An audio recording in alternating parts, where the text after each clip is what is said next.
So let's go over to, thank you for that highlight. Let's go over to Stephen Haggart, and he's doing some incredible work. So again, templates, projects, campaigns, initiatives, follow through, professionalism, coherence, ear tickling, that's great, but it's not the direction we're trying to go right now. So these legacy level projects that people are doing work with have real world gravity. And we know that you did some consulting. For many of you, you might have heard of the Dom and Her project. Can you briefly give a synopsis of why you were brought in? But before you do that, just a little bit about your background and your skill set of what you're bringing to this gathering of lions today to help accelerate the collapsing of the old toxic paradigm and redesign, rebuild the new paradigm. Okay, well, I mean, started off as an architect, won a few design competitions, then became a developer to get closer to the crux of the outcomes for developments, because the architecture was always getting compromised by either finance or technologies or engineering. So became a developer of large-scale citywide projects, usually $1 billion up, $1 to $8 billion in terms of size and scale, because there was the economies of scale that those projects would allow, where small projects wouldn't. So in that process, then got very attracted to a lot of technologies that I saw coming through from material science, energy, water, food, waste, and so on. And so started investing and participating and supporting what now is about 120 different initiatives globally that cover everything from renewable everything, from regenerative everything, energy, water, waste, food, going through to sovereignty of communities, land, individual sovereignty. What other things that we've got? 15 categories that we work with that we're just defining at the moment. And so, yeah, there's a broad range of interests in many different things, but it's not about developing things for the sake of developing things, and hasn't been for several years now. It's more about strategic development of spaces that allow certain functionality to be enhanced. I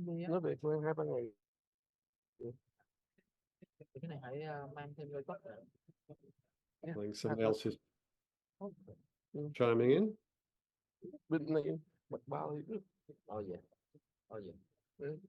Haida, your mic is on, brother. Could you please turn your microphone off, please, while Steve's presenting? So, okay. So yeah, the reason to get to Dam and Her was multifaceted, but it was basically an invitation from the elders of Dam and Her to look at the challenges that they face economically, because their founder, I don't know how much people might know, but Falco came from reportedly sometime in the future back to 1950 to incarnate, to start a splinter group of humanity or a new timeline of humanity. And so through that process, they were trying to live a different lifestyle, but living in the old paradigm still, and still trying to define themselves in old paradigm terms. You know, what are we going to call our how we're going to hold our properties, in what vehicle, what tax classification have we got, et cetera, et cetera. So it was a curious exercise in just exploring where they'd gone and how they'd, as another friend of mine would say, the more you focus the light, the more it attracts the dark. And so at some point, there are challenges that occur where you've got either individuals or so you're in a mic. Communities coming in to try and it's not even connecting to this Bluetooth. Alan Tratner, you have to turn your microphone off. Someone's presenting, please. Thank you. Go ahead. Yeah. So we had a look at the economics of their situation, because they've got a series of 6 oracles that curate their spiritual lifestyle, so to speak. Though, of course, they're very much have a spiritual focus and not an economic focus in old paradigm terms. And so the mismatch in any of these spiritual communities is often, trying to do good and trying to do things in a new way based on new spiritual ideologies, while still trying to define themselves and support their activities in the old. So yeah, they've struggled in the last few years to be able to solve a few systemic issues. And once the spiritual figureheads of a community get involved and compromised as well, then it's very hard to turn that ship around. But they're still here, and they've overcome many challenges over the years. So I'm sure they'll be around for a lot longer to come. And what do you find right now? I want to encourage again coherence in the group, Leiven and others. Everybody turn your mic off, please. Everyone turn your mic off. Thank you. So I want to kind of get real with you, and I know that we've had these conversations, Stephen. There's a lot of good intention. There's a lot of effort. There's a lot of challenges, and sometimes it seems like we're pushing a boulder up a mountain. With not only gravity working with us against, but conscious opposition from our work. So can you touch upon a little bit right now what you feel is some of the biggest challenges are right now from us really implementing some of these solutions and platforms and technologies so that we can actualize the extent of our work and our innovation? Well, I think some of the key focuses that we've got is closing two particular loops, the matter loop. So taking everything that is currently matter, whether it's waste or existing minerals, materials, and being able to reconstitute them back into new products. So there's a cradle to cradle approach to the process of creating things, where there's always a next place for a thing to go, and there's no concept of waste in the system. And then closing the energy loop, which is really to try and embody the over unity energy devices which have been subverted for so long. And there's no surprises how this has all happened and why certain groups are looking to maintain the control of the systems that as they've historically been. But I think where nature is ultimately going, where consciousness is ultimately going, is to align with nature and become more decentralized and autonomous. So we talk about the Tao principle of decentralized autonomous organizations being the prevalent focus of attention moving forward, whereas the old paradigm was very much about man-made hierarchical structures that are based on lack and limitation and control and fear. So now we're moving into more of an abundant flow of activities aligned with nature. So I think the first thing is that if you had free energy in any given system, then it would take out a lot of the trauma that's inherent in individuals. So we have three levels of coherence that we talk about. Individual coherence being if you come into a community with your own trauma, then you're going to be triggering trauma within the group, and that's not very coherent. But if you can become coherent within yourself, then you can be coherent between yourself and the community. And if the community is able to be coherent, then it can be coherent with the natural holding environment that supports all life. So getting those three levels of coherence is particularly important, I feel anyway. And that first layer of self-coherence is about eliminating all of the trauma that we have inherently in the system. And most of the trauma is programmed in through lack and limitation and fear. And so the more support there can be to take out the basic survival needs, so to speak, so energy, shelter, food, water, the more that can be made abundant and plentiful, then a community can thrive off that, and individuals can start focusing on the next tier of their trauma to be solved. So take out the survival or deal with, provide the survival level of services that trigger most people most of the time. And then from that place, there's a more coherent space to be able to communicate with each other. and to develop their own self-realization, because a lot of what we focus on is this balance between common good versus self-interest. And some people would say that self-interest is a bad thing because it takes people down a very myopic avenue, which is also true. But if you are self-realizing oneself for the greater good, let's call it, then you're both enhancing yourself and by default increasing the coherence of the morphogenic field of humanity at large. So there's a great benefit from individuals on their spiritual journey to self-realize themselves, and in so doing, bring through the fullness of their contribution to the collective. So, a lot of what we're focused on with communities, for example, which we call local coherent communities, is looking at communities that can establish the infrastructure first that is abundant, so abundant in energy, water, food, and everything else.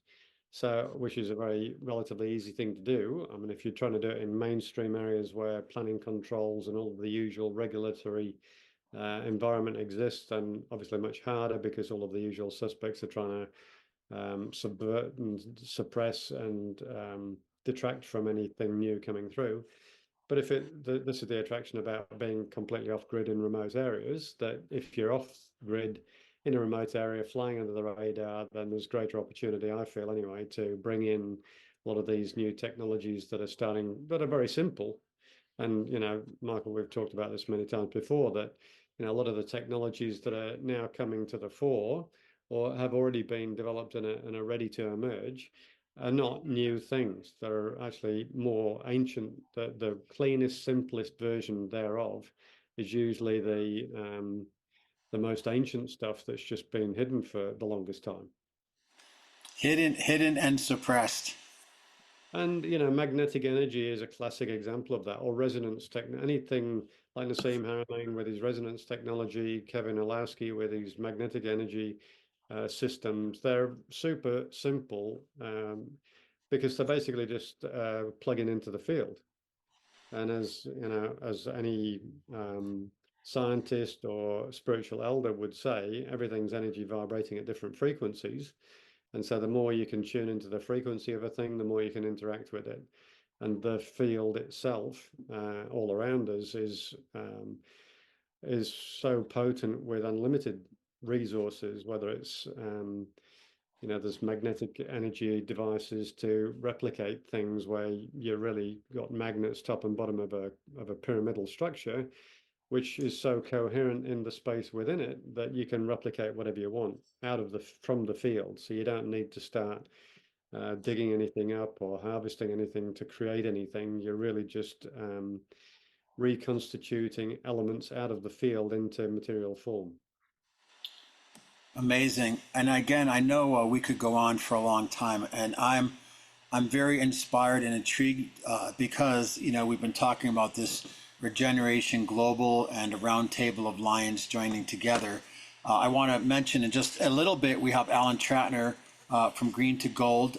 He'll be chiming in from Maui. Not yet. He has incubated over 350 nonprofits and does patents and technologies. And again, I put in the chat if people are interested in hearing more from some of our presenters, from Kevin, who is just on the conversation, and just Steve, and many of the people who are presented today. We've done much more in-depth interviews. Just go to Regen Media TV. I do want to mention, we want to just thank really quickly, it takes a lot to do this, and I do a lot of volunteerism, but I have to say I also have real world issues and bills and things I have to do. So I just want to thank practically some of our sponsors for today. We had Green Tech, also Institute for EcoWise Innovation, Title III funds, some of the people that worked with the Build Back Green campaign that we did for Maui and for now Acapulco. We want to acknowledge LifeCube and again Green Tech, and also a lot of people that are just maybe they're not always presenting or on camera or on Zoom, but are doing incredible work. And we're really excited about this whole next level of moving together. And I will say it's been really incredible, just the level of discourse that we've been able to have over the last couple weeks of just getting to know each other and be introduced. So I look forward to more very precision, calculated conversations and collaborations. We haven't even dug into an exciting project that you're connected to, Earth Ledger. We will wait to have a deep dive with them and see where they're at and what they would like to have available for information. But again, I want to thank you for taking time. If you can hang out for a few minutes, we actually have a couple amazing presenters coming up that I actually, without an agenda, are lions on different continents coming together to form this regeneration global movement, which is happening. But, you know, for me, it's always about deploying and implementing. So I want to introduce our next presenter all the way from Bali and see if our brother Haidai is ready. And he is teacher, a creator of curriculums, and we'll be talking today about a very important topic because, you know, we all try to be sociocracy and work to, you know, how do we collaborate and no one's higher and this and that. But he's been doing some amazing presentations on regenerative leadership. So I'd like to welcome Haidai into the conversation if he's ready. Yeah, thank you, Michael. I'm not quite ready because I thought it was at 7:30, and I just woke up and put on a hat and ran outside so I can get some broadband and vibe off the energy of nature to give you what I got. So, Well, I guess if you want, we're ready to go to Maui for a little bit with Leiven Hwang. He's from Taiwan. He's working in Maui. You guys, I mean, again, like it's exciting to see our lion tribe of solutionaries coming together and Professor Tratner. So if you don't mind, we'll have them broadcast live from Earth Day in Maui, and then we'll come back to you. And what a great cherry on top to have you talking about regenerative leadership. So if that's okay. sure, please, please. Great. All right. Thank you so much. So I want to go over to, I think they're live in Hawaii, right, or in Maui right now, and they were the ones who helped to spearhead the Build Back Green campaign. And if you don't know what that is, part of this emerging regeneration global concept is that we want to connect with people that are doing amazing work in different places around the world. So part of that is, you know, we're not trying to be a network of networks. We're not trying to track everything. We're trying to find some of the most brilliant solutionaries and minds and people that are doing the work to be able to global broadcast. okay, to be able to bring this discussion into the foreground of how do we become more effective. And of course, a lot of that is, you know, how do we work together? How do we co-create? How do we collaborate? And we had Bob Jaco from Co-Creation Global, who's also in Australia, show up. But I just wanted to share briefly, and I'm going to get them staged and ready. I think they're probably almost ready. But the whole idea of this platform of what we just did in Maui, in Acapulco of Build Back Green is we were able to implement dozens of people and collaborations. Again, Rachel Linden, Green Lifestyles Network, Kevin Fretz from Green Earthology, who was on the call, Alan Tratner, Leiven Hwang, Hungry Heroes Hawaii, and many others to do actually green regenerative, green relief, like green responders for people who are suffering from different aspects of climate change and natural disasters. So again, we're not here just air tickling today. We're actually very organically allowing these solutions to come together and to help support each other to be even more effective in our work. So I want to just go over Alan Tratner and Leiven Hwang in Maui. Are you there? Can you hear me? Aloha. Yes, we are here. We hear you. No camera. Oh, there you are. There's Leiven. Welcome. Okay. Yeah, we're both kind of, he's on his equipment and I'm on my mind. We have an incredible windstorm here, so forgive us if we break up or whatever happens. I'm trying to be as clean as I can for the broadcast. But All right, welcome, let's go over to Leiven right now. Leiven's camera's working, and I know he's ready to present. And I have the Indigenous bridges and some other websites pulled up. So I That want is to fine. Leave it. give a Go big ahead. shout out to our brother Leiven Hwang, who wears many hats like many of us. So welcome, fellow Solutionary, live from Maui Earth Day. Thank you very much, my brother. It's an honor and a pleasure to be here. Aloha, everyone. I'm so delighted to see all of you and looking forward to making connections and learning about all the amazing things everyone is doing today. I'm here on Maui. My name is Leiven Hwang, and I'm the regional director here in Hawaii for a nonprofit called Indigenous Bridges. Our mission is to foster and support active collaborations between Indigenous communities around the world. Our founder, Tony Coolidge, has been in Taiwan for nearly the past 20 years. And so a lot of the Indigenous folks that we work with are the Taiwanese Aborigines. And because of our involvement annually in the tribal canoe journeys in the Seattle, Vancouver area of the Salish Sea, we've also established beautiful relationships with the First Nations and Native American peoples there. And when I met Tony, he had expressed to me the intention of having a presence here on the Hawaii. Since I've recently moved to Maui about 3 years ago, I immediately raised my hand and asked if I could help. So here I am on Maui. And since I've been here, I've been able to deepen my connections and to collaborate further, to work with and to learn even more from amazing Hawaiian elders here. One of my personal mentors is Kimokeo Kapapure, and we all call him Uncle Kimokeo.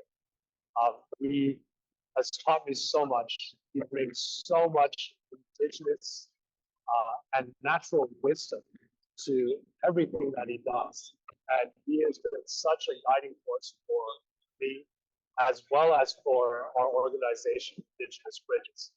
And a beautiful aspect of, or one of the amazing aspects of Uncle Kimokeo's work, he is involved in projects all over the globe.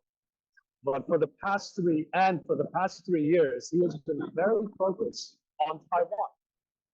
And what he's doing specifically in Taiwan is he's helping to rekindle the seafaring knowledge of the Taiwanese indigenous peoples, because he knows that if his people had not originally launched from Taiwan, he would not be here in Hawaii.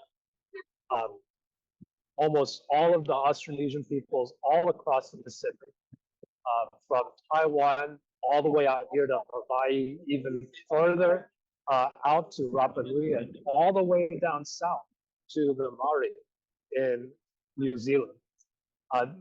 They all had their launching point on Taiwan.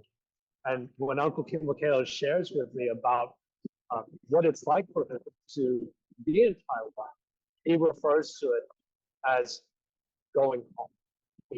And so he has already been able to donate 16 ocean outrigger canoes to the Aboriginal tribes in Taiwan. He guides and facilitates and teaches them how to return to the oceans on these canoes. And he's doing canoe voyages all around the Pacific.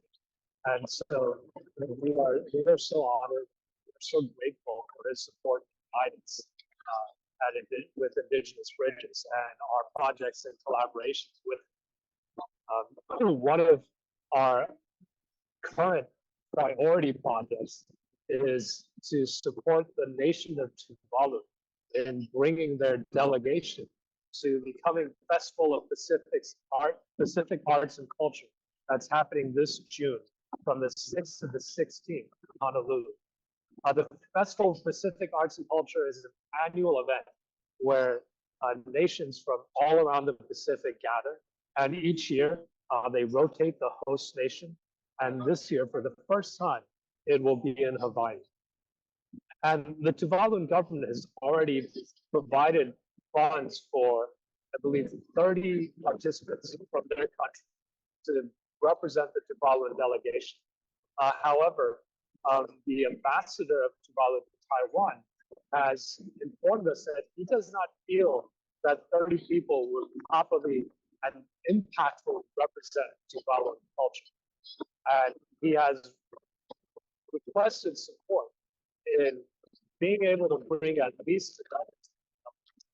And so Indigenous Bridges is helping the Tuvaluan government to fundraise so that they can bring those additional delegates. And Alan Tratner with Clean to Gold, who has generously offered Indigenous Bridges to be able to share his booth here at Earth Day on Maui. He has stepped up amazingly in support of this effort as well. And so, we're looking forward to be able to help expand the Tuvaluan delegation and allow them to have the impactful resident presence that they hope to have at NESCAC this June.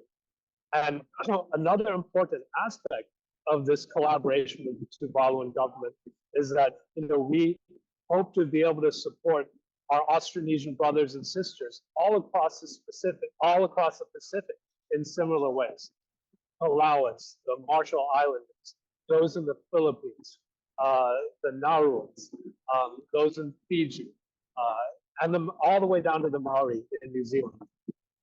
And it's an important part of our vision to be able to bring the Austronesian peoples together and be able to speak to the world in one voice, because they are so much in terms of addressing and meeting the challenges of climate change, addressing and meeting the challenges of what's happening to our oceans.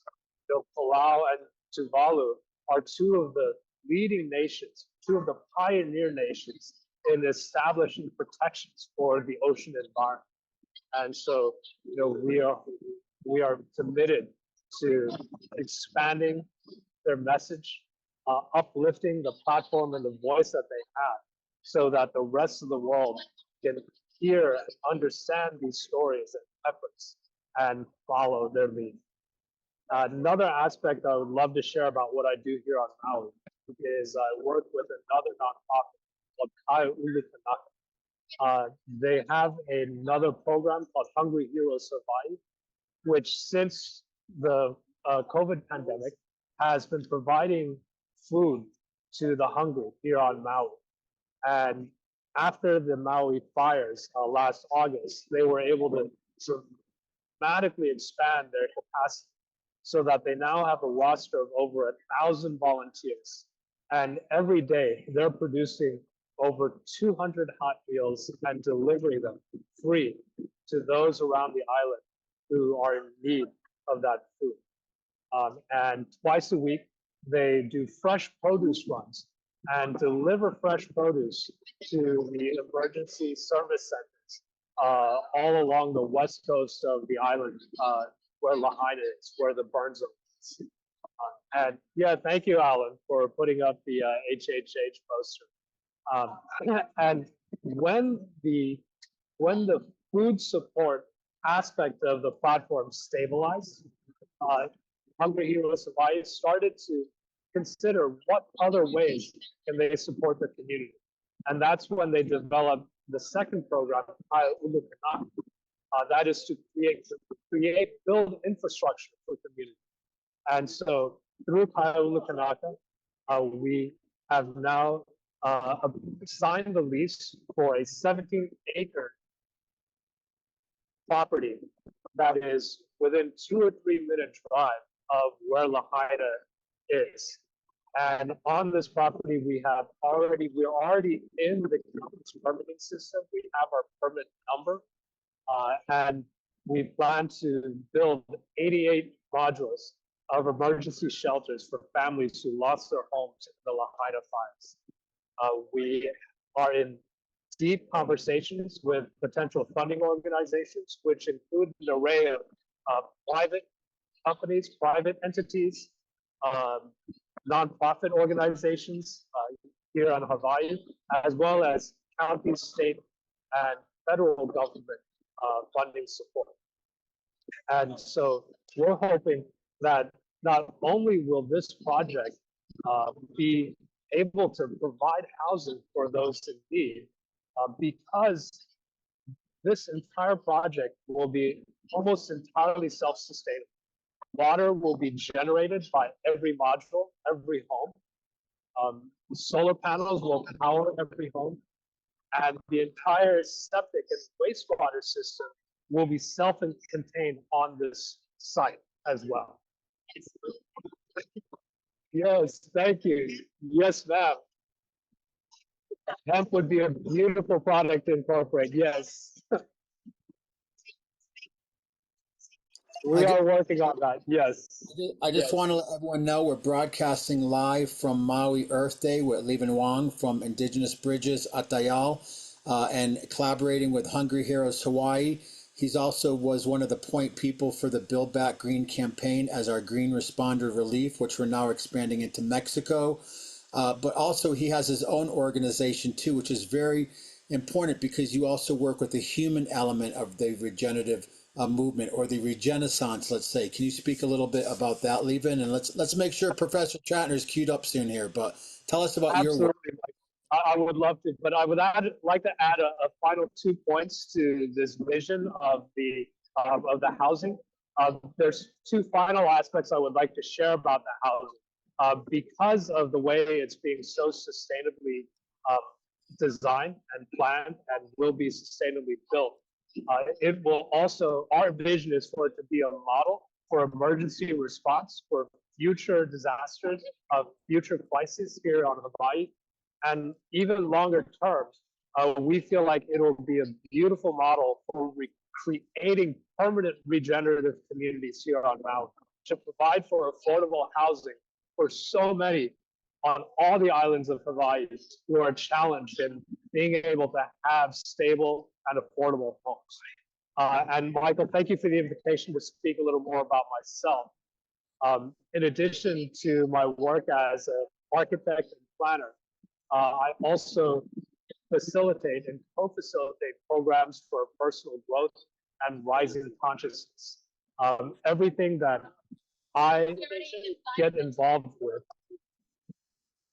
needs to align with my mission of creating spaces and impacting lives to transform and heal people and planet. And I'm very, very grateful and blessed to be able to work and collaborate with so many in all the aspects of this mission, whether it's building this community for fire survivors, whether it's the long-term vision to create regenerative communities, or whether it's the programs and workshops and retreats for people to be able to find deeper authenticity, connect more powerfully to their truths, and in so doing, be able to express and share their gifts more powerfully and expansively with all of them.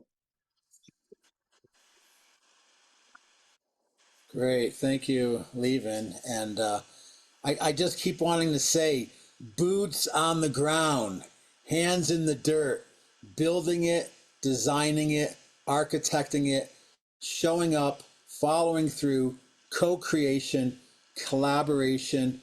The age of just ear tickling is over. We have to roll up our sleeves. And again, this whole day has been filled with so many amazing presenters from really around the world that are doing incredible projects. We started the day in Colombia. I want to just show really quick. We started the day in Colombia, and then we moved through different regions. We have presenters that came in from other parts of Latin America. We had Jerry Anderson with his 10,000 acre Mystic Monastery project in Puerto Rico, working with the Indigenous. And also coming up, we had presenters from Australia. And in just a few minutes after we get Professor Tratner in here, who is an instigator, we call him the Green Knight. I mean, he's been doing this work since helping to co-found Earth Day 54 years ago. We're going to kind of end off with our brother Haidai talking about regenerative leadership. But also, I just wanted to say that I do want to open up the end of this broadcast, within the next hour. And if people had questions and discourse, I know that, sometimes people have questions during these summits. It's best if you put them in the chat and then people can respond, because if we have to keep stopping to discuss everything and in a granular way, it's hard for us to move forward with all the presenters and content we want to cover. And I think for those of you who watch this broadcast, whether you've been part of it live or if you watch it later, we have hundreds of key solutionaries, of visionaries, of people who are ready to help and are midwifing the new paradigm. So that's part of what I'm excited about. And I just want to, again, share this really quick. I'm really excited about not just talking about it, but also about doing it, and doing it in a way that there's more coherence and cohesiveness and honestly, heart-centered, coherent leadership. So that's why I want to just share for a moment. Again, I'm going to do some shameless plugs of stuff that I'm doing besides trying to give a platform to all of the other projects that are happening. We have this emerging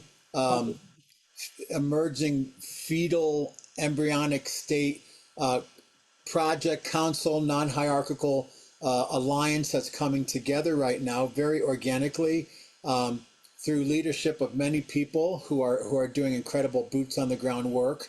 And one of the campaigns we actually just did as an experiment was the Build Back Green, again in Mexico, in Acapulco, as a response to the hurricane there and also the wildfire. And then what we're really excited about that we're talking about today is the launch of Regenerative Media TV, which isn't just media and talking heads and ear tickling and breakfasts and cats and people on trampolines or falling down. It's actually people who are creating curriculums, consultants, and contractors that are really architecting the new dawn and the new paradigm. So with that, I'm going to go and shift over now. I think he's ready to be on camera, if I'm not mistaken. If not, I'll have to put up an image. But we want to go now to one of the co-founders of Earth Day 50 some odd years ago in Maui with Leiven, creating and founding the Transition to Sustainability Project and Educational Center and incubating hundreds of organizations and patents and technology. Welcome, Professor Tratner, and hopefully we can get you on camera. So aloha, everybody. And we're sitting out here in a windstorm, but in a beautiful day at the University of Hawaii, the Maui campus by the ocean. And they're having their Earth Day event. And I think I've only been to 54 of these since helping to found the original one, and a lot of extra ones I've been asked to do around the world. But the most important thing I want to do today in the time slot that we have with Michael and Regenerative Media TV is talk about what we're doing here and globally, as Leiven had been explaining. One of those is that other than the Build Back Green project that I think you've been told about and how it got started here as a direct response, Michael and Earthstock and Green to Gold and all the other wonderful partners and sponsors. When the fire happened, the horrible hurricane-driven, climate-driven disaster of an incineration of a city, we got caught up in it. Luckily, we were just wind damaged, but not fire. But we were going around to all the disaster centers that sprung up just to be able to get connections, with solar-powered Wi-Fi and food and medical assistance and everything. And out of that, we decided only a few weeks after the actual event that we would do that first broadcast of Build Back Green. And I think Michael has already alluded to you. It's grown to be something more than we even imagined on a global basis. And I'm proud to have that happening to us because we can use those solutionaries to good effect in really coming to a community that's been hit by a climate-driven disaster or wants to just plan for resilience and sustainability and renewable energy, the whole picture, the holistic picture of regenerative sustainability. So that's taken its own life on, and we're proud about that. But one of the big deals that I'm all about, why I was here in the first place in Maui, is that we want to have, we created a project that is a transition to sustainability. And I'm going to go away. They're starting to do an announcement. I'm sorry for that from the Earth Day. That's okay. We hear you. Okay. So essentially, the center that we are going to create here and are creating, this global center, is about the transition to sustainability to be into the green economy. And that's been my charge and my mission since even helping Earth Day when I founded Green to Gold, the environmental education group. And we got started in this unique project that's grown to have 100,000 plus members around the world that are inventing new energy and new technologies and new green products for every consumer and commercial industrial thing. And these more than 300 nonprofits that Michael mentioned, we always from the beginning thought that there would be a great synergy between the nonprofits and the for-profits that we incubated. And it was basically, let's invent a new future, save the planet, and make money at it so that charities could grow as well as the enterprises and make a green economic engine. And that's what we've done.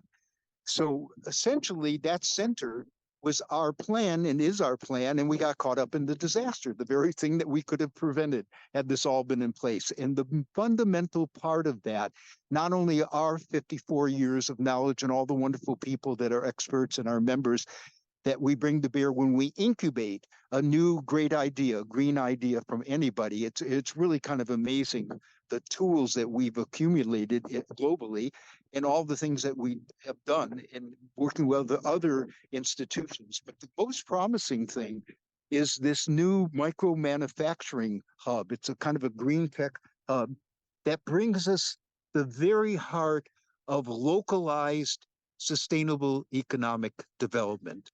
And what we've done is we partner up with the latest of the most advanced solar energy photovoltaic electric panels that are made in the world, multiple patents, way beyond the efficiency of everything else that exists, safer because they don't have hotspots and all the other problems of conventional solar panels, and have longevity and as much as 2/3 more efficiency than the same size panel from Asia or anywhere else.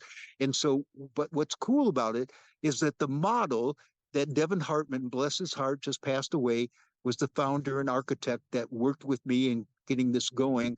They built a pilot of this in Pomona, California, of this micro manufacturing factory in a sense. It's, you know, not a factory with smokestacks. This is all clean tech and everything. But they wanted to cause nonprofits in local communities that are depressed or underserved or just have economic impact that are struggling to be able to have these kinds of facilities to bring back a solar energy renaissance to America. You know, we invented the solar photovoltaic cells out of the Bell Laboratories after World War II, and we've lost it basically to the rest of the world. We're going to bring it back, and through a whole local economy, local economic money creation, economic gardening, it's been called, where we cause these jobs and this technology to get deployed right away, first on actually running the micro manufacturing hub itself, but then going right to work on low-income individuals and schools and institutions and everyone that could use these kinds of panels. But the money circle is local. It isn't going off to corporations in other countries and in other states. And it's to keep this all happening on a local basis. And that brings the synergy of the local green economy. And it's part of what we're doing here on Maui to kind of kickstart a devastated economy from the fires and what's happened with too much reliance on tourism and how that kind of got out of whack and control, you know, being dependent on it. And then they lost, they're only making 10 to 20% of their food. And at one time, with the wisdom of all the elders and the natives and indigenous people, they were making 100% of their food. And so we're going to change this whole economic model on a local basis here, and it's being applied in other places. Michael has a whole project that is connected to that, that's going to be in Colorado, where he is, and setting up his ARC alliances and everything else. And we have other places that we're doing this. But the most important one to my heart now is because we're caught in what happened in a real world situation of the Lahaina terrible, horrendous historic disaster. So the micro manufacturing hub is also going to do a whole new type of technology that's wind, and then making something that I created in the bicentennial of the United States, 1976. We built a house that was totally self-sufficient before people were thinking about this kind of stuff or even had the technology and knowledge, and yet we did it. We built a demonstration in the LA Convention Center, and the media from around the world covered it.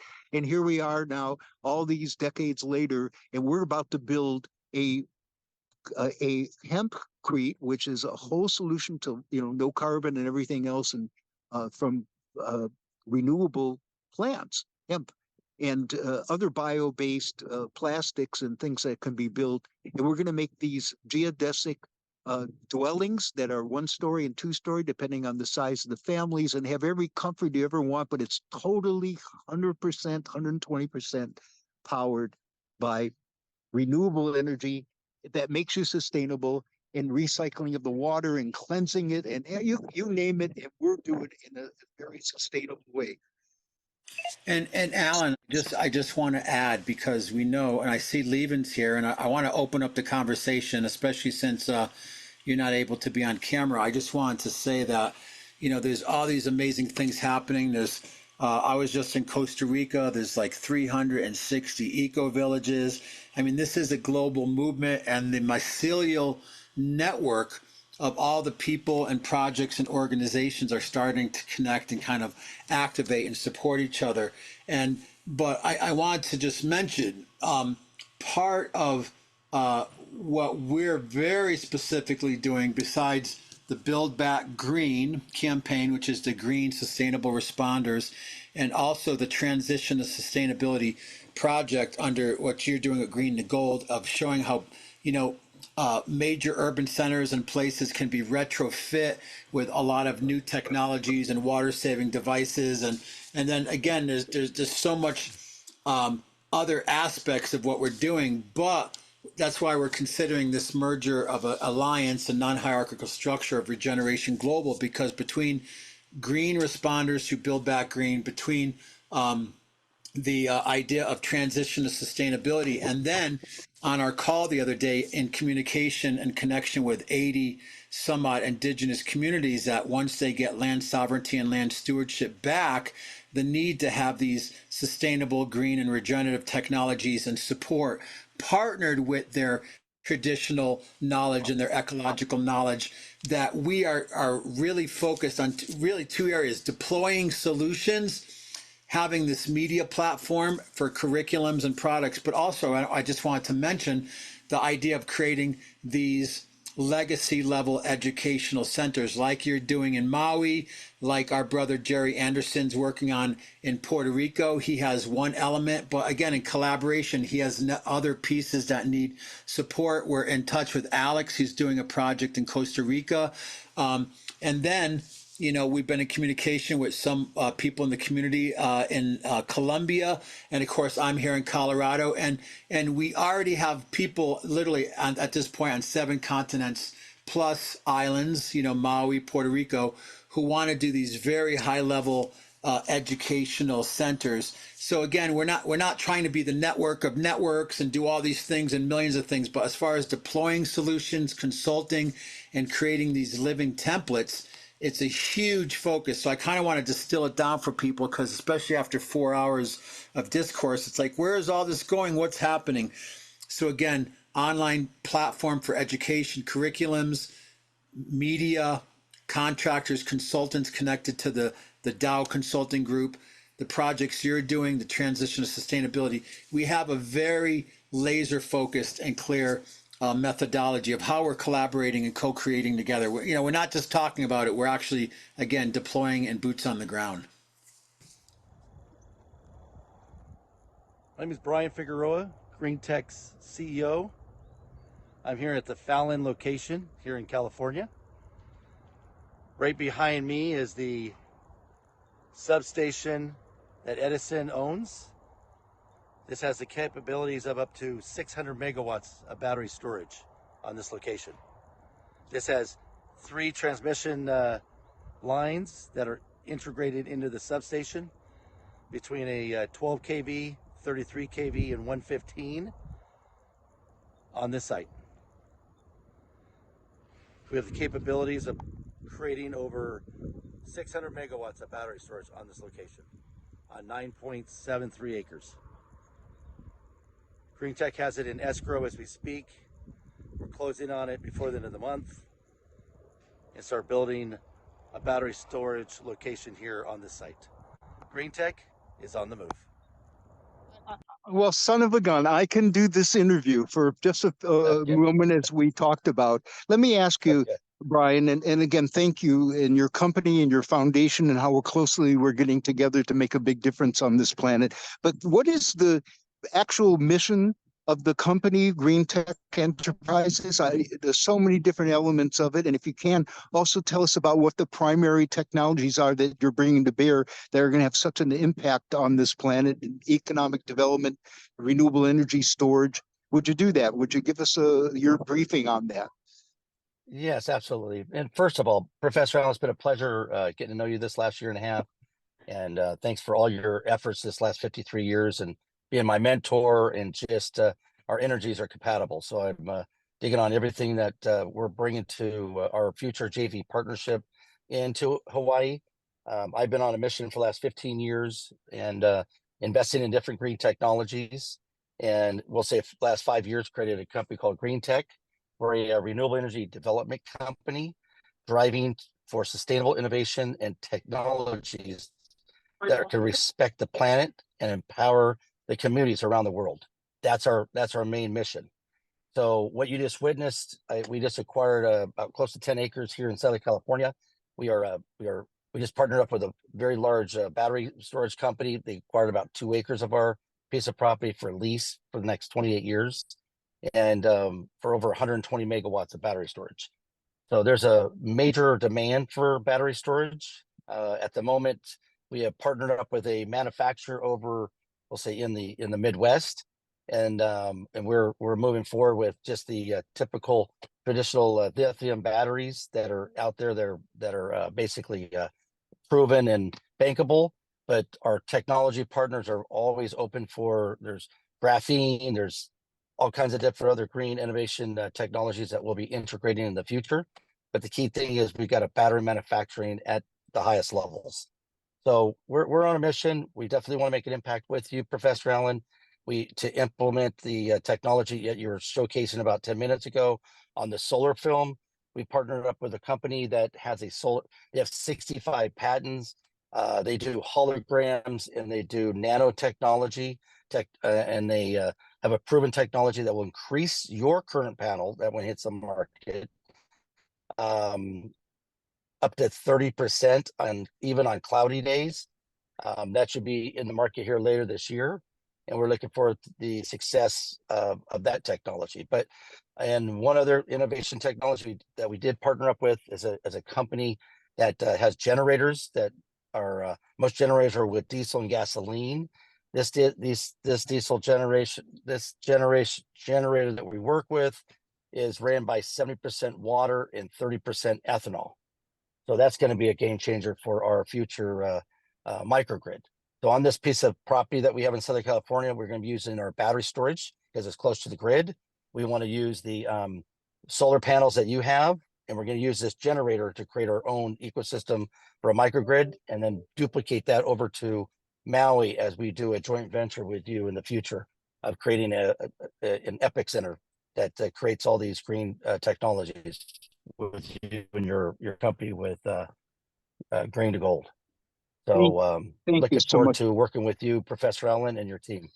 Mahalo, Brian. It's one last thing before I jump off. I want to point out that part of this global center that we're doing for sustainability and the green economy, the transition, Brian and his company, Green Tech, and his foundation are part and parcel to that. We're going to have his microgrid demonstration and be able to showcase to anyone that wants to come from governments around the world, anybody interested that want to bring this kind of technology and deploy it and make a big difference in their local communities. And this whole idea of the micro manufacturing hub dovetails into that.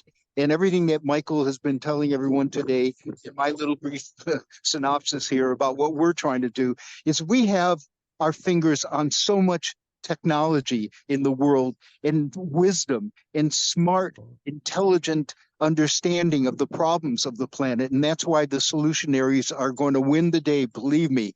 And we're going to change this planet and make it a utopia that it should be for every species on the planet and all future generations. So I want to thank you, Brian, once again for helping us in the first Build Back Green, and now continuing to help us with this and the support of Regenerative Media TV. And we look forward to a long relationship with you. And so again, I say mahalo, and which is a beautiful way, like aloha, to say thank you in the Hawaiian language. And I'm going to throw it back to Michael. I appreciate it. Thanks, Professor Ellen. And I would say is green tech is on the move. And I just want to see, do you have any last thoughts, Brian, before we conclude? We're going to go over to Haidai, and then we're going to end our broadcast today with a little silence just to kind of ingest everything that's been shared and the inspiring, accelerated potential for this regenerative design and sustainable solutions. But I want to go back to you if you have anything you would like to share. You know, I'm just blessed, and I know the Lord's just blessing me with so many different factors where green technologies come to me, and I vet them out, and now we have a good foundation. So that's where Professor Allen and I have been synergizing some good ideas of how to, kick off this new ecosystem here in Maui. And we just know that down the road here, we're going to showcase these technologies that a lot of people will never see, and looking forward to the excitement and the future of this innovation that we are bringing to the market. I think we're ready to transition, and thank you for all your support for today's broadcast, Brian. And we're going to switch over to Haidai, and he's going to talk about leadership. Thank you so much for your time today, and we're going to welcome Thank you, Haidai. Michael. Yeah, hi, Michael. Wow, it's so many wonderful development in the world, and this is what I've been passionate about for many years. And let me give you a quick backdrop of my background so we can continue forward. But I want to also start by thanking everybody for their time and their patience and still hanging out to the very end here as the last presenter. And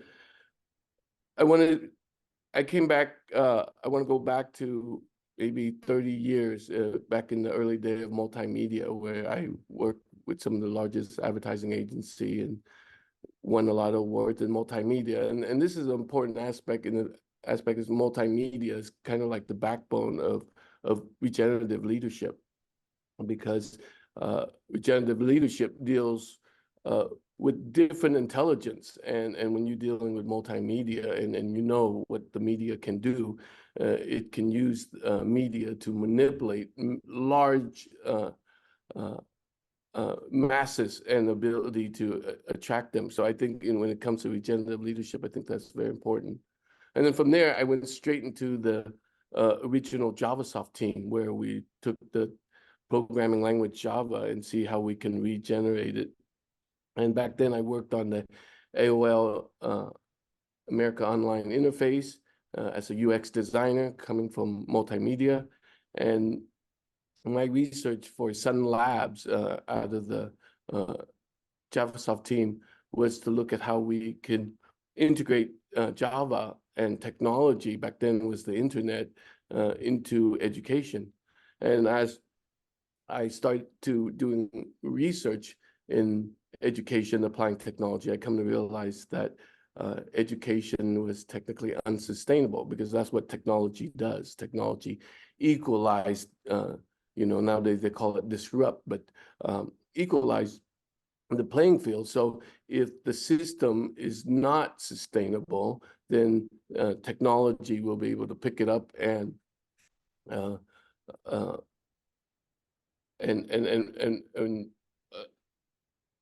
allow those disruptions. And so in 1996, I somewhat semi-retire from JavaSoft. I had my fair share of .com, and so I went to Maui and had a daughter and raised her on Maui, working with the High Tech Center, and specifically working for the New Media Center for Big Brother, Big Sister, and see how we can use technology and new media as a form of mentoring. And as far back then, we won a lot of awards in how do we apply new media, which is technology, for social emotional learning, because how that bridge from new media is the multiple intelligence. And so therefore we can connect the children to the different multiple intelligence of new media. And back then I was working with at-risk kids, and they most definitely didn't want to sit in a classroom and be taught technology. So we came up with this concept called Other Friday, where we won the NAMAC award for the best new media program. Is that I brought a bunch of kids together and we we're going to throw a party. That's what, they didn't want to do any technology. So I said, let's throw a party. And I would teach some of you DJing, and I would teach some of you how to VJ, to do the visual. And then some of you guys would do posters and design and marketing and promotion. And technically, while they're learning this, I did the different tools for throwing a celebration. They were learning technology, and then they were mentoring each other. So at night, I was working at one of the largest nightclub in Hawaii, or Maui at the time, called Hapa. I don't know if any Hawaiians in the room, but if you've been around Hawaii, Hapa is a pretty legendary space for nightlife. And so what we did was, when we were empowering the children to do this, and they were mentoring, so the DJ would have to teach the marketing guy how to DJ and cut up music, and the marketing guy was teaching the VJ, which is the visual guy who's slicing up visual.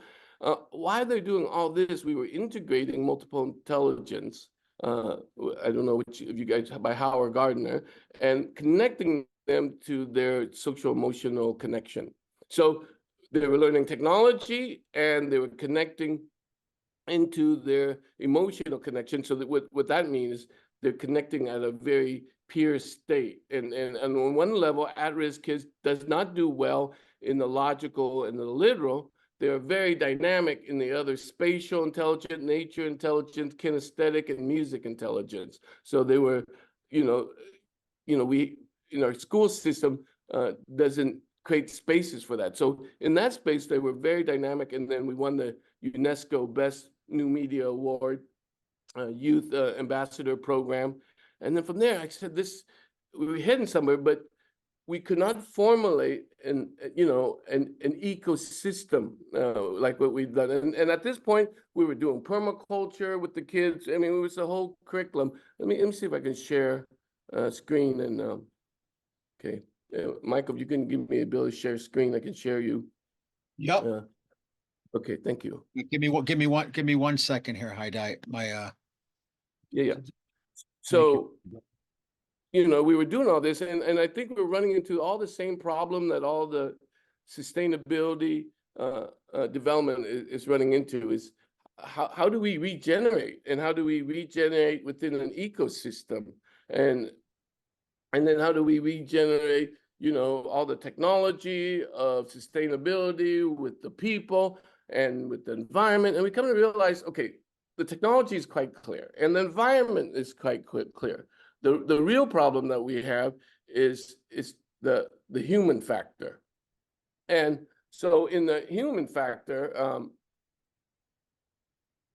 we were looking at like whole ecosystem. So here at wildbali.com, which is my NGO that I've had in Bali for the past, since 2011, we share, frameworks such as sustainable dynamics. It's how to get everybody to work together, and what are all the different environmental conditions and opposing forces, and what do all the collaborators need to do, and all the integrated elementals. And of course, with all this, the key dynamic is a human-centered approach, and the WOW methodology was somewhat dealing with one's well-being. And I think this is going to be a big problem for most regenerative development. I would like to say all regenerative development is that we're coming out with all these ideas and all this vision for a new sustainable and regenerative world, but we technically coming out of the trenches of the mud of a traumatized system. That's why this is happening. This is why it's like the lotus, right? We're trying to, we're in the stench of the mud, yet we're going through our body's going through the unknowing water, but yet we must blossom and reflect the sun. And so the understanding that we're all traumatized was a very big part of that. So we went back to, the framework that supported the sustainable dynamics was the wow dynamics. Like, how do you connect within? And from the wow dynamics, it starts out with dynamic wellness. Like, we need to be well before we can have creative autonomy, before we can have transformative leadership. And at that transformative leadership, we will understand sustainable dynamics. Because sustainable dynamics says, just like all ecosystem, that you don't need to do much. If all the right pieces are there and we're all transforming each other like trees and grass and water and sun and earth, then we naturally create an ecosystem effortlessly. Sustainability is not, it's not an effort. Sustainability is a dynamic of a perfect ecosystem. So going for here, we connected the 17 SDG goals to universality, integrative, and transformative. If you have these three, then you technically can connect to anybody and everybody, okay? And then, of course, we went into a curriculum that, an interdisciplinary curriculum that allow you to do this. What were the mechanism where we can teach, creative arts for creative autonomy and translation, not art for aesthetic and for fame and money, but creative arts to be able to translate one medium translating another, and then new media for multiple intelligence, and deep diving deeper is social emotional learning, because kids are addicted to new media. So if we can bridge in a social emotional connection through multiple intelligence, then that would be the dynamics. And then, of course, permaculture, the technology with nature is an important part to their learning. And everything falls out into this action learning, which is the curriculum is it's just a framework. The current curriculum that I'm doing now, as the student are coming in and they're engaging and they're interacting and they're dealing with their multiple intelligence and they're dealing with their dynamism, we shift the curriculum. So it's or almost like an organic curriculum, where once you understand the framework, then it's very easy to teach it. And I will break it down to a nutshell for you with that framework. And disciplinary arts, because like I said, we're at a level, and this is my background as a martial artist, where you're learning, body, mind, and spirit. I had one of the largest martial arts school in the Bay Area, San Francisco Bay Area, by the time I was 18. It just happened to be one of the largest because I named it Karate for Kids. And then that summer, Karate Kids came out in the 80s, and our program just got blown up. But mainly it was about teaching kids, empowering kids in the understanding that they're connected to all their intelligence, and that the martial art, the physical and the kinesthetic, which just happened to be one of the higher dynamics to be able to connect their mind, heart, and body to be able to be a weapon, or to be as a tool for the martial art, and then connecting into an active learning. So they own the curriculum. They own the curriculum. Is not written, it's shared by us. We're facilitating it, but it's for them to be able to navigate. And of course, looking at ways to move from a learner to from a student to a lifelong learner, And then, of course, digital creation is a big part. And now we're coming to realize, like this conversation, after we're done, it's going to be, it's recorded and shared. So it's very regenerative. And now with AI, we're teaching them AI, so that way they can take a, let's say, 4-hour conversation like this and have AI just break it down to summarize it and break it down to certain part of the the different themes, and then recategorize things in matters of clicks. And so information is able to transform and personalize. So I want to go over here to the regenerative leadership program, which is at the core of it is about, it's a social learning. It's connecting to this, 7 leadership commitment, and what that 7 leadership commitment is the ability to connect closer. But that is not as important as the lesson that I'm share is that we need, how do we move past the logical and literal? The logical and literal is wonderful for me to share, but the problem with the logical and the literal is that it happens to also divide. So if the logical and the literal is here to inspire, it's different than the logical and literal is here to judge and critique and project it outward. Now, I'm not saying that the logical and literal is not important. It's a great tool for personal reflection, and we'll go into that. But this ability to understand the energetic allow the social learning to really connect.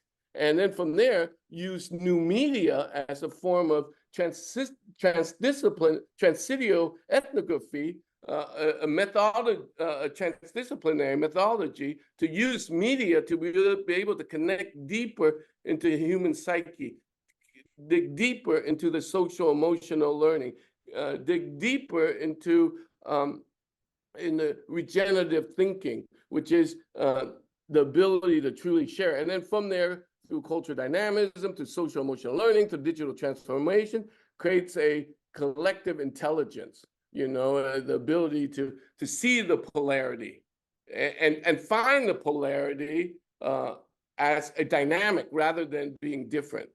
And now, quantum is beginning to explain this, that it is all polarized, and the polarization of quantum is necessary for the sustainability and for the regeneration to happen. And then, of course, regenerative leadership to us is the leader that is willing to empower others to lead. Okay, rather than me being on top, the regenerative is below, supporting other people so they can share their moment of leadership. And this is a very interesting approach, because in Bali, this is what leadership is about. And in Bali, you see all this spirituality, and you see all this creativity and the arts, and you see all these ceremony and ritual, but that's just the surface. Going deeper than that, it's about an energetic exchange. Okay, and it's about processes rather than literal. It's about performance rather than logic and literal. We have a term called mula kato. I mean, just like that, just do it. We can't explain to you how something tastes or something feel or something that you're experiencing until you experience it. And that moves us away from the logical and the literal. And it goes back to this very basic framework of energy transfer through ritual action. Okay, bridging deeper, and that allows you to bridge to a deeper consciousness and intention, which fuel the ritual with energy exchange, and then connect individual to a collective wisdom. Now, I bear with me, because there's, as I evolve, you'll see how this collective wisdom happened when we harness the diverse intelligence. Okay, and this is Indonesia tagline is unity by diversity. And you're saying, wait, you were a Vietnamese American and now you're in Bali. Why? And that question gets asked a lot. And this guy, well, as I was doing the celebration program for Big Brother and Sister and winning the NAMAC award, I wanted to know how can this go into an ecosystem, and how does that is there an ecosystem? And then I realized the Balinese were doing the same thing. They're throwing these big ceremonies, this celebration, and why they're doing this, and we think it's we think it's all these rituals and activity towards spirituality, but it wasn't. It was deeper than that. It was connecting to social emotional learning. It was connecting to this energetic that they call taksu, okay, which is spiritual energy. And that spiritual energy comes with a calendar, with a sacral calendar that allow us to know how we're navigating as a collective, which is allowing us to say, this is what God says, to this is what God is feeling.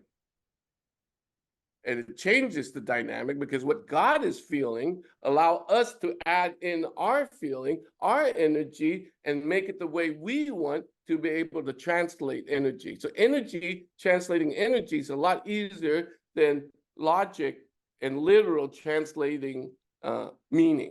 And I think this is the core of that, is how you harness this diverse intelligence and adapt it, that diverse intelligence for adaptive leadership.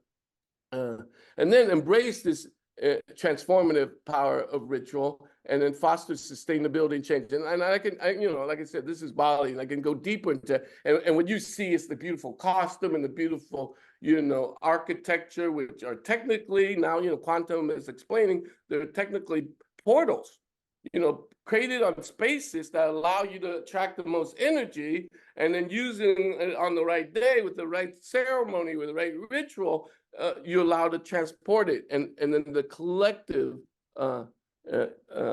integration and the collective leadership, which is giving each other a moment of leadership rather than one on top. We all have our moment of leadership, and with the right energy, know what those are. And then, so what does all this mean? I want to go to this particular,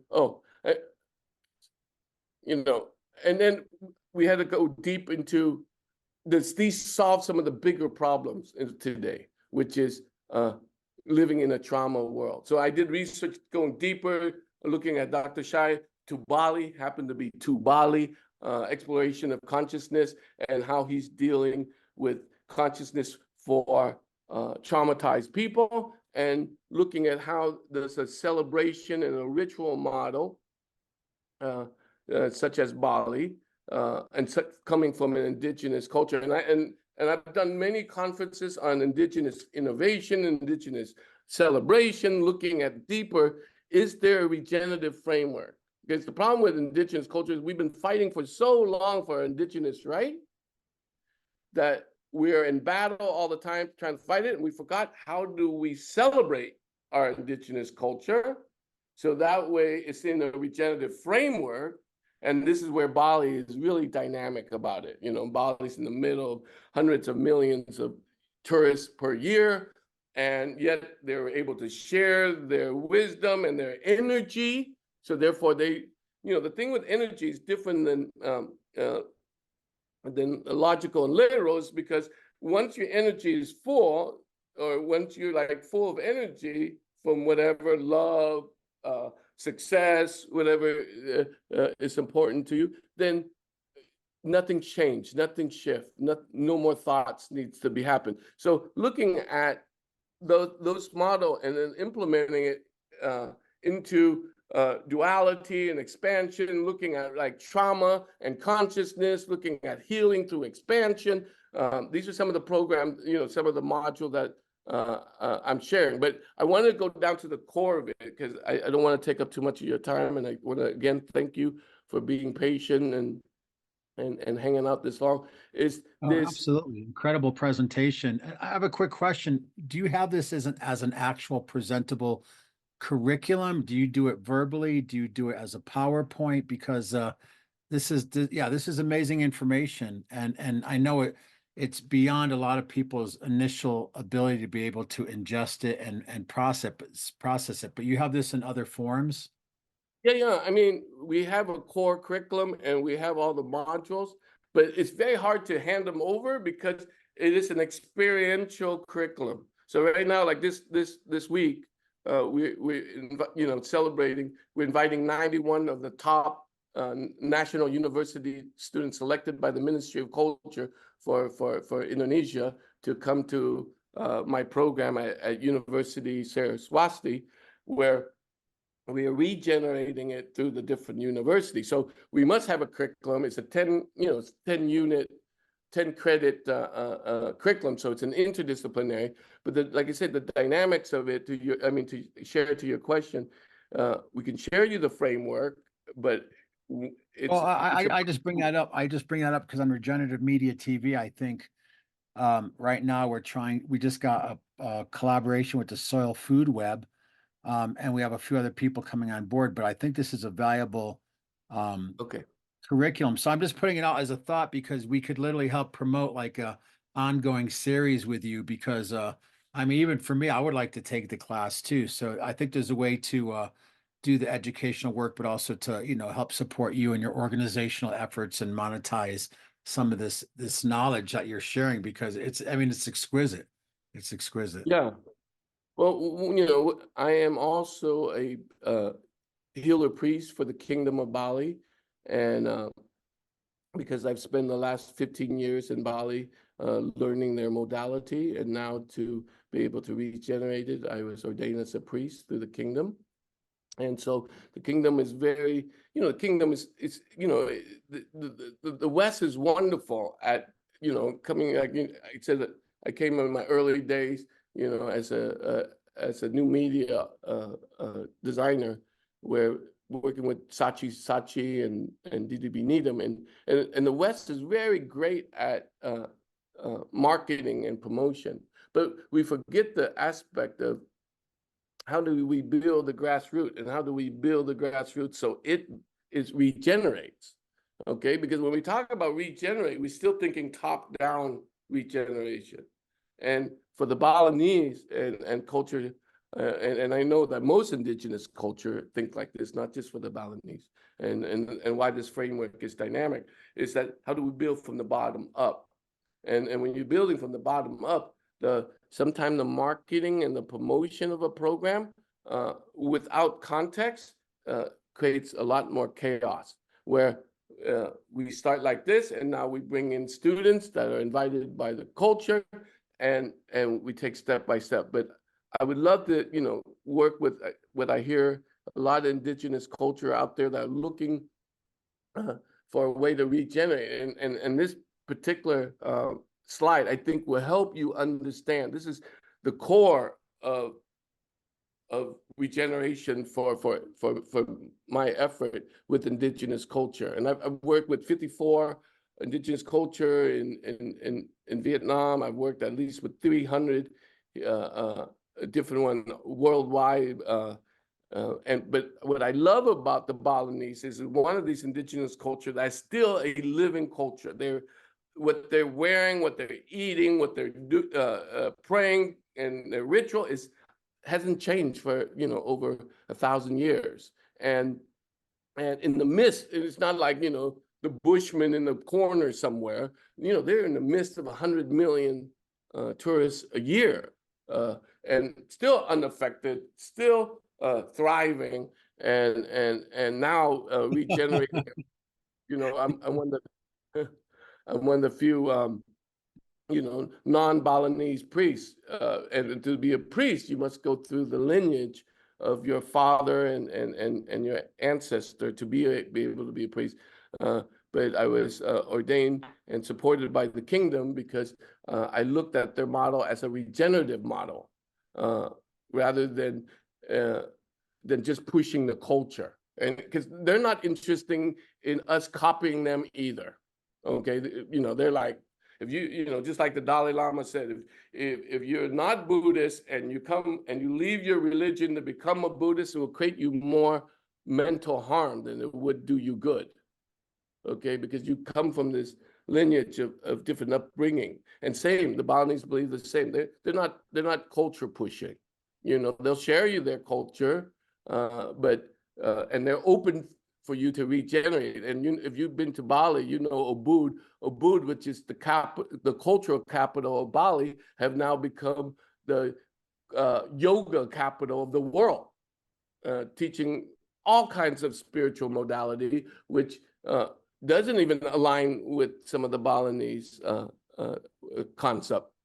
Yet, it's supported because it is about all the different layering. And here is a quadrant. Everybody knows about multiple intelligence, and multiple intelligence talks about intrapersonal, the ability to know yourself, logical and mathematical, linguistic, interpersonal, and naturalist, spatial intelligent, musical intelligent, and kinesthetic intelligent. And usually it's known as different intelligence. But what it doesn't know is that it doesn't really explain is that it is our ecosystem.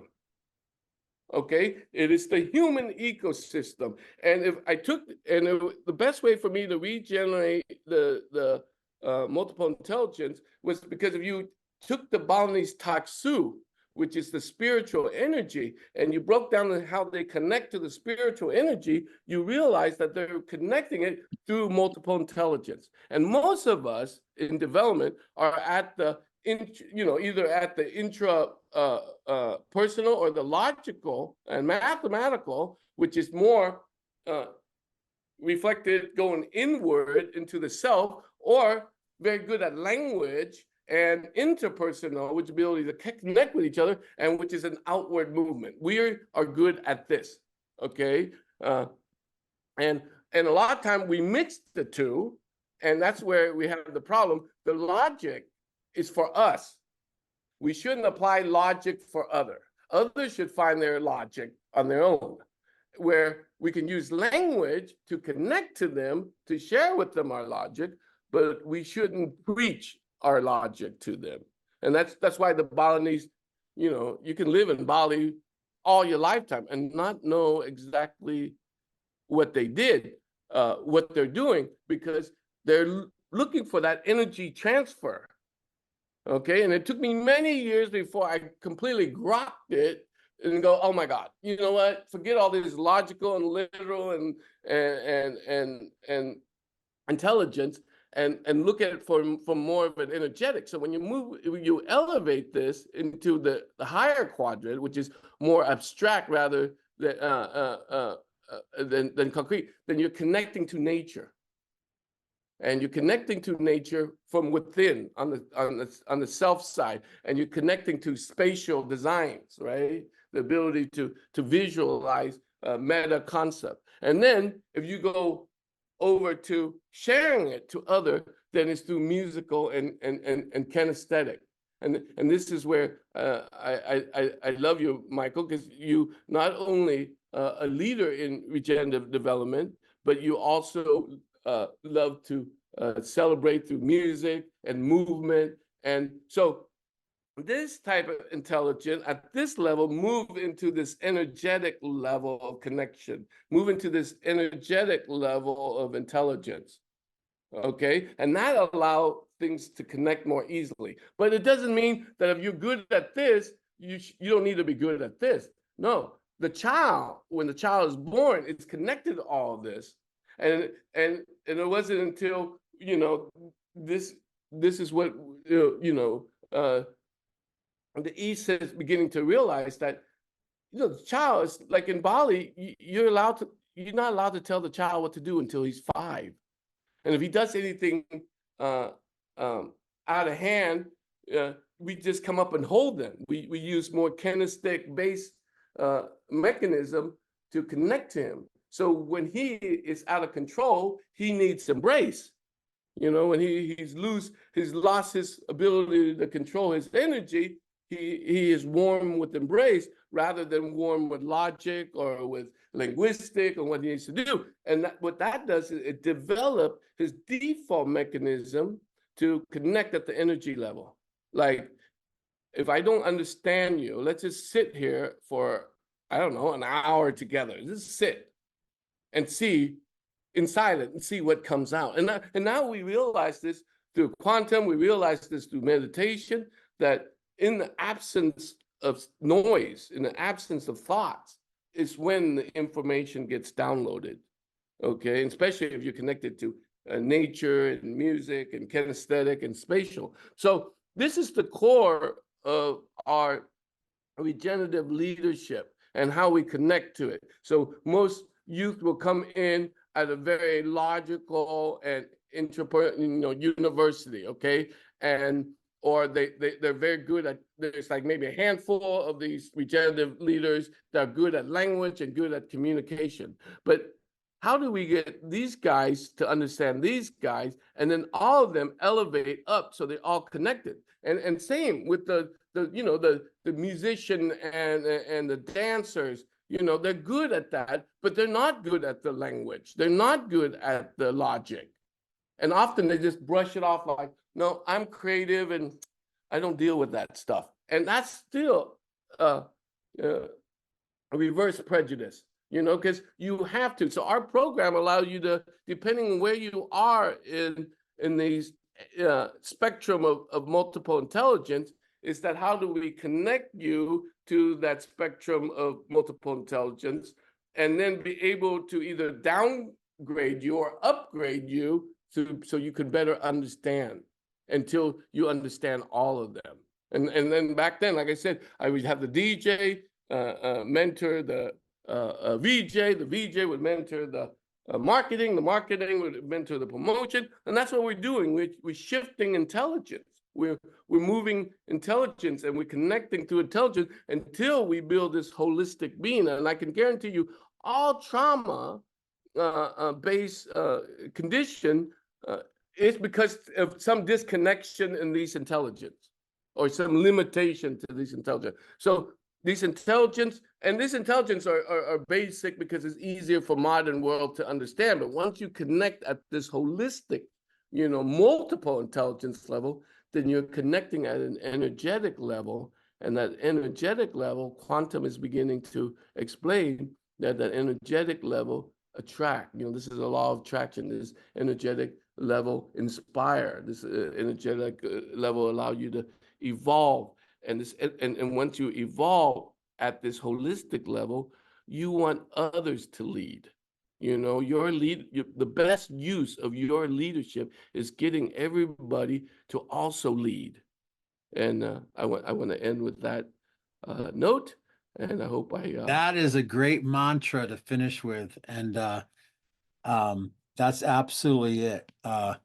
Activating the quantum field, empowering the unified collaborative field, getting people to rise to their highest potential, and then we can lay in a hammock under a coconut tree. That's it. Nature does itself. Sustainable, it's a dynamic. It's not a development. And I want to, just say what you're sharing is incredible. I mean, the depth of it, but also, as you know, it's also based on nature's intelligence. This isn't something that you're just, you just made up. It's something that's really based and mimicked in nature. Absolutely. Yeah. And if you come to Bali and you experience their ritual and their ceremony, then you can really see it, all of this in one place. And that's what I love about Bali. And then, I'm also Vietnamese, a Vietnamese American. I'm American, but I'm also Vietnamese. And the Vietnamese share a lot of these modalities, but the Balinese have kept it. And the Balinese have kept it because they don't follow the words of God. They follow the sacredness calendar of God. So they have all these behavior environment for every day in every direction. And we use it as the guide, so at least whether you believe in it or you don't, I tell people, whether you believe in it or not, that's up to you. But the calendar gives us all the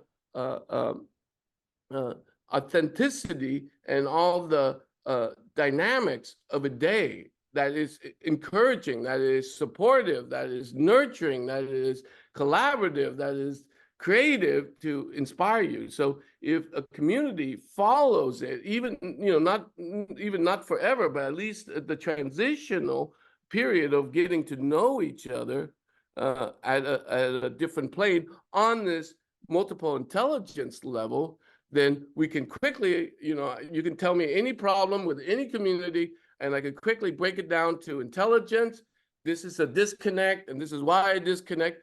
And even like, and on this is not just only social, but right now we're working with economic. I'm working right now working with professors in Taiwan, and it's funny that Taiwan is really way ahead of their game. You're welcome. Yeah, I think people just need to see a framework, and I think that because whether it's government or pixie dust, spirituality. They just need a framework so they can lean whatever it is they're doing, so that way they can collaborate.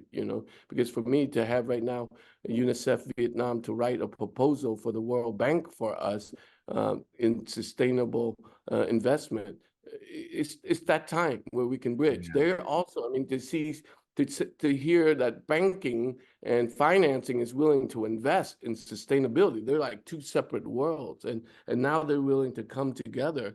It's a marvelous time, and I think we need to go past that. And I think we'll go past that is that when that framework that I told you about, get past the logical and the literal, and elevate up to the bioregional, which is the naturalist and all the other, to be able to visualize and then be able to come out with performance, to create harmony like music, and to perform like kinesthetic and dance.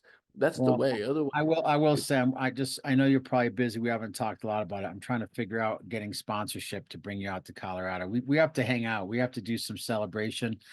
And not only ceremony, we have to do some share amonies. That's the next harmonic, where we're all co-creating the ceremony. As much as amazing teachers and swamis and gurus and priests play in moving conditions forward, but having people who come together and join hands and arms in the resonance of natural intelligence. But the beauty of ceremony, from an energetic point, was through action and activity. We in the West, we ceremony, but it's only through logic and words, and we need to just find the activity and the rituals that also equates in that same exchange, but more resonance, more collective Absolutely. resonance. So I want to honor the request here. I know there's a few people left. There was a request, and we had someone who is going to be here from Australia and couldn't make it. And again, every day we never know. We architect and engineer, and then sometimes the universe laughs. But I wanted to just acknowledge the last few folks that are here, but also just kind of, if we can hold a moment of silence just to let these vibrations of what's been discussed, and not just discussed, but what's been implemented and connected and synergized here today. It just feels really important. So if we could, I guess I want to thank everyone for joining the broadcast today.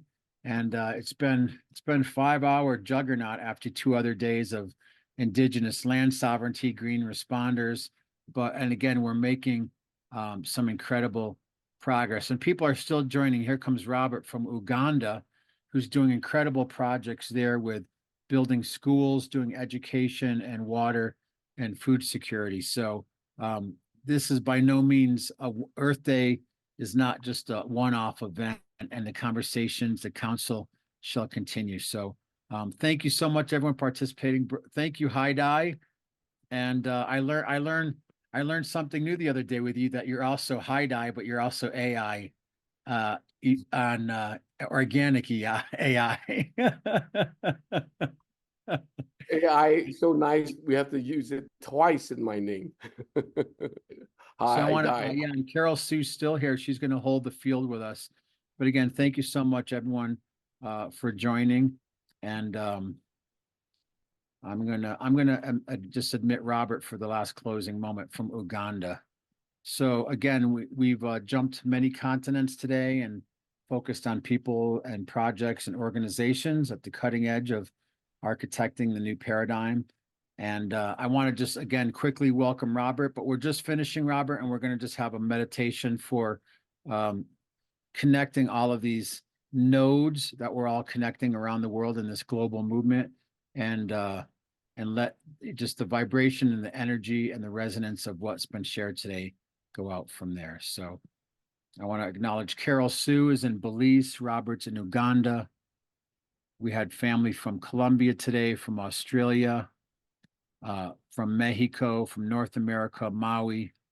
So truly an Earth Day. And we didn't have to have any hot dog vendors, no loud bands playing, no concessions were required. And we're celebrating in our own sacred way. So we'll just have a moment of silence, and that'll conclude for today. And I want to just share again, Regeneration Global, the emergence